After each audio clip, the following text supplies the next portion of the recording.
अच्छा, आज के लेक्चर में हम हाइपोथेसिस टेस्टिंग देख रहे हैं और क्वेश्चन पढ़कर देखते हैं कि कौन सा टेस्ट हमने यहाँ पर यूज करना है। मैं साथ साथ आपको एक्सप्लेन करती जाऊंगी कि मैं ये टेस्ट क्यों यूज कर रही हूँ। तो अभी और ये हम कर रहे हैं पी वैल्यू मेथड से हम करेंगे और ये टू टेल टेस्ट होगा क्योंकि नॉट इक्वल है ऑल्टरनेट हाइपोथेसिस ना। तो टू टेल में हम पी वैल्यू मेथड में हम टू टेल टेस्ट किस तरह से फाइंड आउट करते हैं वो भी हम देखेंगे। यहाँ पर क्या कहते हैं, इलेक्ट्रिक फर्म जो है, इलेक्ट्रिकल फर्म लाइट बल्ब्स की किसी की बात हो रही है लाइफ टाइम की। उसकी लाइफ टाइम ये कहते हैं कि उसकी मीन लाइफ टाइम जो है वो 800 आवर्स है। यानी कि हमारा जो म्यू हो गया ऑल्टरनेट, जो हमारा नल हाइपोथेसिस हो गया वो म्यू इज इक्वल टू 800 हो गया। ठीक है, उसके मीन लाइफ की बात कर रहे हैं with and a standard deviation of 40 hours. यानी कि सिग्मा की वैल्यू हमें दी है, यहाँ पर अपने पास नोट करते जाते हैं। सिग्मा की वैल्यू है 40 आवर्स। ठीक है, फिर क्या कहते हैं कि test the hypothesis that mu is, अच्छा ये देखें, ये मैंने सिग्मा इसको इससे लिया क्योंकि हमारे पास ये पॉपुलेशन की बात चूंकि हो रही थी, सैंपल की बात नहीं हो रही थी। जहां सैंपल की बात होगी वहां सैंपल का जिक्र होगा। तो ये चूंकि पॉपुलेशन की बात हो रही थी तो ये 40 आवर्स स्टैंडर्ड डिविएशन बताया, तो इसका मतलब है कि standard deviation of population given है। तो सिग्मा की वैल्यू मैंने 40 लिख दी। फिर क्या कहते हैं कि test the hypothesis that mu is equal to 800, वो हमने लिख लिया है। और ऑल्टरनेट हाइपोथेसिस क्या दिया है, against the alternative hypothesis mu is not equal to 100। तो जब नॉट इक्वल वाली कंडीशन आ जाती है तो ये टू टेल टेस्ट में चला जाता है, ये वन टेल टेस्ट नहीं होता। ठीक है, यानी कि दोनों टेल्स के ऊपर रिजेक्शन रीजन बनेगा। If a random sample of 30 bulbs, random sample of 30 bulbs, n की वैल्यू दी है 30।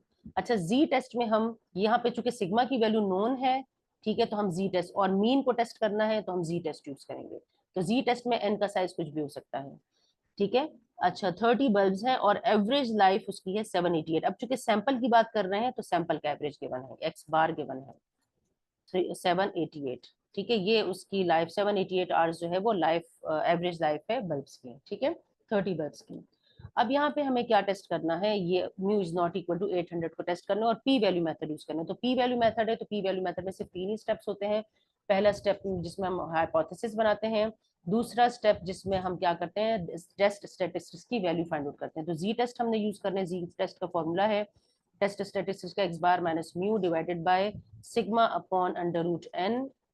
वैल्यूज यहाँ पर पुट करते हैं, एक्स बार है 788 और म्यू है 800 डिवाइडेड बाय सिग्मा क्या है, सिग्मा है 40 डिवाइडेड बाय हमारे पास क्या वैल्यू आ रही है इसकी, अंडर रूट एन, यानी कि अंडर रूट 30 आ जाएगा। तो अंडर रूट हमारे पास आ जाएगा 30। इससे मेरे पास वैल्यू आ रही है -1.64, -1.64 ये वैल्यू आ रही है। अब मैं क्या करूंगी, मैंने चूंकि पी वैल्यू मेथड यूज करना है तो मैं -1.64 को टेबल में देखूंगी। ठीक है, टेबल में देखूंगी तो -1.64 को टेबल में देखते हैं। ये वैल्यू, ये स्टेप्स आप अपने पास नोट कर लें क्योंकि मैं अभी टेबल पे जाऊंगी तो ये रेज हो जाएगा। तो -1.64 को देखते हैं जी टेस्ट के टेबल में, जी के टेबल में। ठीक है, नॉर्मल डिस्ट्रीब्यूशन के टेबल में। तो हम टेबल की तरफ चलते हैं। -1.6, तो माइनस वाली वैल्यूज ऊपर है, -1.6 को 4 के कॉलम में देखना है हमने। तो -1.6 ये रहा और 4 वाला कॉलम ये रहा। ये थोड़ा सा इसको मिनिमाइज करते हैं ताकि आपको ये आ जाए पूरा। अच्छा, -1.6 को 4 के कॉलम में देखना है। तो देखिए -1.6 जो है वो ये रहा, ये -1.6 है और इसे हम देखेंगे 4 के कॉलम में, तो 4 का कॉलम ये रहा। ठीक है, तो पी वैल्यू में हम इस तरीके से वैल्यू चेक करते हैं। तो -1.64 को जब हमने इसमें देखा तो मेरे पास वैल्यू क्या आई है, 0.0505, ये वैल्यू मेरे पास आई है। सही है, तो 0.0505 हम लिखते हैं यहाँ पर, 0.0505।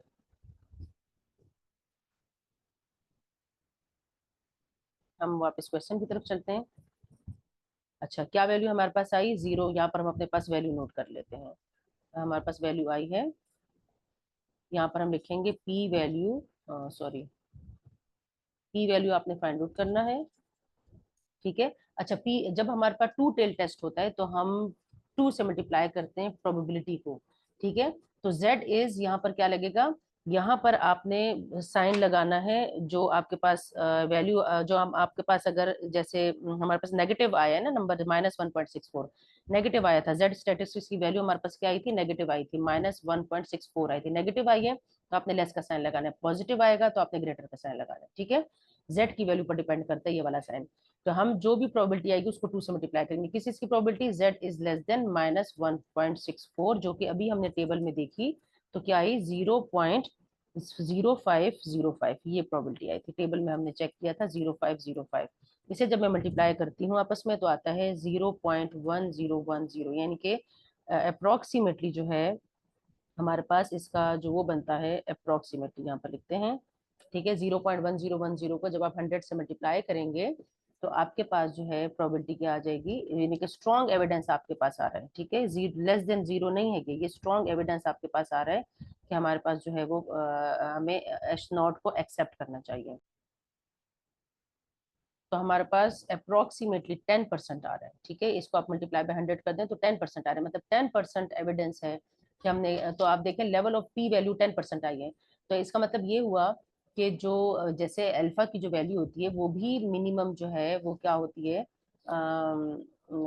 वो भी क्या होती है कि हमारे पास मिनिमम भी जो है वो 1% होती है, और यहाँ पर हमारे पास वैल्यू क्या आ रही है, 10% आ रही है, ठीक है। तो अगर ये वैल्यू जो है हमारे पास 10% आ जाती है, इनके 1% या 1% से ज्यादा आ जाती है तो हम नल हाइपोथेसिस को एक्सेप्ट करते हैं। ये प्रोबेबिलिटी होती है नल हाइपोथेसिस को एक्सेप्ट करने की, ठीक है, जो पी वैल्यू मेथड आता है, सही है। और वो जो नल और जो वो लेवल ऑफ सिग्निफिकेंस वाली वैल्यू होती है वो प्रोबेबिलिटी होती है कि आपका नल हाइपोथेसिस मतलब उसके रिजेक्ट होने के कितने चांसेस हैं, ठीक है।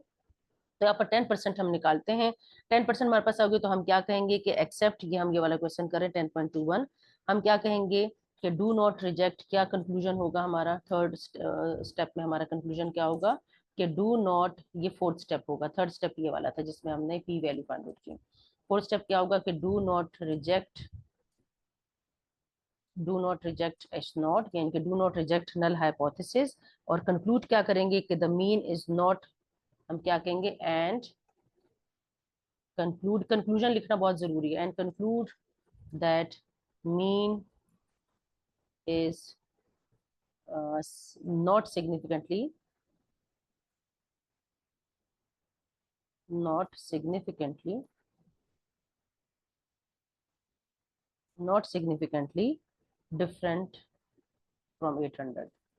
एग्जैक्टली 800 हम इसलिए नहीं लिख सकते, हमारे पास नल हाइपोथेसिस क्या था, नल हाइपोथेसिस में था कि म्यू जो है वो एग्जैक्टली 800 की इक्वल है, तो एग्जैक्टली 800 का क्लेम हम नहीं कर सकते क्योंकि तो बहुत बड़ा क्लेम है, एग्जैक्ट वैल्यू तो सिर्फ कैलकुलेशन से आ सकती है, और ये एक हाइपोथेसिस था, एक एजर्शन था, ठीक है। तो हम क्या लिखेंगे, is not significantly different from 800, ठीक है। ये हमारे पास आ जाएगा इसका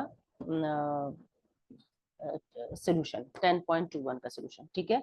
अच्छा, अब हम देखते हैं नेक्स्ट क्वेश्चन 10.22 देखते हैं। 10.22 में क्या कहते हैं कि यहाँ पर इन्होंने एक किस इसकी रिपोर्ट की बात कर रहे हैं, किसी मेडिसिन की बात कर रहे हैं, ठीक है। टीएम जो है कोई प्रैक्टिस है किसी इंडिविजुअल की, प्रैक्टिस क्या कहते हैं कि who practice TM lower their blood pressure significantly, ठीक है। मतलब लो ब्लड प्रेशर को सिग्निफिकेंटली लो करने के लिए जो कोई मेडिसिन टीएम यूज की जाती है, तो क्या कहते हैं कि if a random sample of 225 male, अब यहाँ पर सैंपल का साइज देखते हैं, सैंपल का साइज क्या है, n इज इक्वल टू 225 है, ठीक है। ये सैंपल का साइज दिया हुआ है, और क्या कहते हैं, और कहते हैं कि 2.25 मेल टीएम प्रैक्टिशनर्स, ये क्या कहते हैं कि meditate for 8.5 hours per week with a standard deviation, यानी कि यहाँ पर एवरेज दिया है 8.5 आवर्स, और क्या कहते हैं कि स्टैंडर्ड डिविएशन है 2.5, ठीक है। ये हमें वैल्यूज यहाँ पर गिवन है सैंपल की, तो ये सैंपल का डेटा हमें गिवन है, सैंपल की वैल्यूज हम लिख लेते हैं यहाँ पर। एक्स बार की वैल्यू क्या है, एक्स बार है यहाँ पर 8.5 आवर्स पर वीक का दिया हुआ है, ठीक है। तो देखिए यहाँ पर एग्जैक्टली एवरेज का वर्ड नहीं यूज किया, लेकिन पर वीक की बात बता दी, तो इसका मतलब एक एवरेज दिया हुआ है, और 2.25 जो वो स्टैंडर्ड डिविएशन सैंपल का है, तो 2.25 स्टैंडर्ड डिविएशन सैंपल का हो गया। और क्या कहते हैं, और ये कहते हैं कि हाइपोथेसिस क्या है वो अभी तक हमने नहीं देखा। हाइपोथेसिस क्या है कि does that suggest that on average men who use TM more than 8 hours per week, ये हमने हाइपोथेसिस क्या है, हाइपोथेसिस को हमने टेस्ट करना है, ठीक है।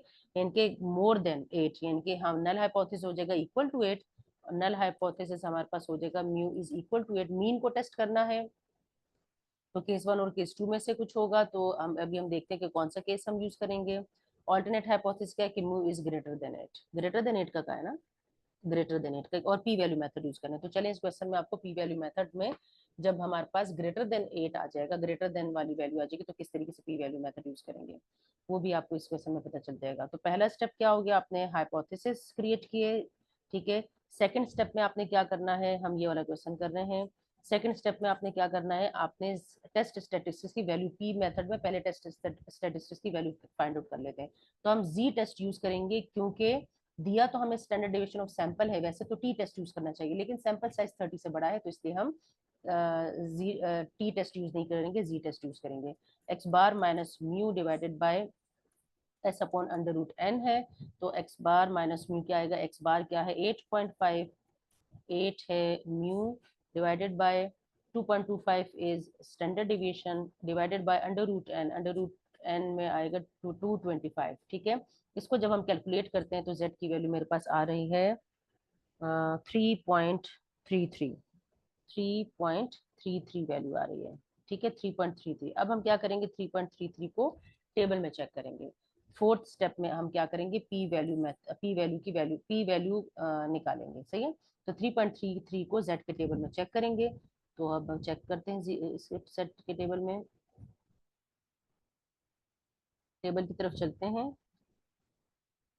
3.33, तो 3.33 पॉजिटिव है, तो हम पॉजिटिव की तरफ चलते हैं।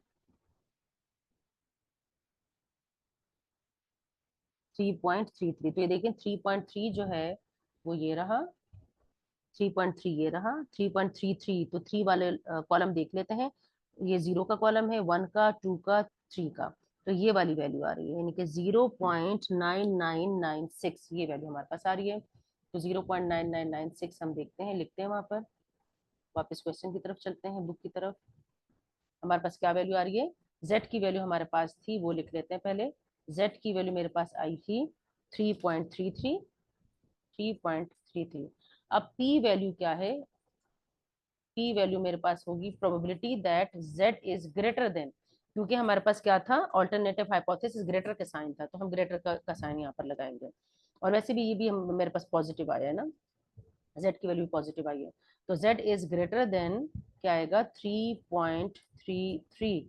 तो 3.33, अच्छा ग्रेटर, जब भी ग्रेटर आएगा तो आपने क्या करना है, इसको 1 माइनस करके लिखना है, क्योंकि z डिस्ट्रीब्यूशन में जितनी भी वैल्यूज हमें गिवन है वो किस साइड की वैल्यूज गिवन है, हमें फ्रॉम लेफ्ट साइड की वैल्यूज गिवन, यानी कि यहाँ से कैलकुलेशन होती है जितनी भी वैल्यूज आपका, जैसे आपने ये वैल्यू अगर चेक करनी है तो आपने ये वाले रीजन अगर फाइंड आउट करना है, ग्रेटर वाले रीजन अगर आपने फाइंड आउट करना है, राइट टेल कर ग्रेटर वाले रीजन है ना ये, तो ग्रेटर वाले रीजन अगर आपने फाइंड आउट करना है तो टेबल में जब आप इस पे, जैसे ये 3.33 आया है, ये 3.33 जब आप टेबल में देखेंगे तो वो आपको इस 3.33 से पीछे, मतलब इसके लेफ्ट साइड की वैल्यू बताएगा, ठीक है।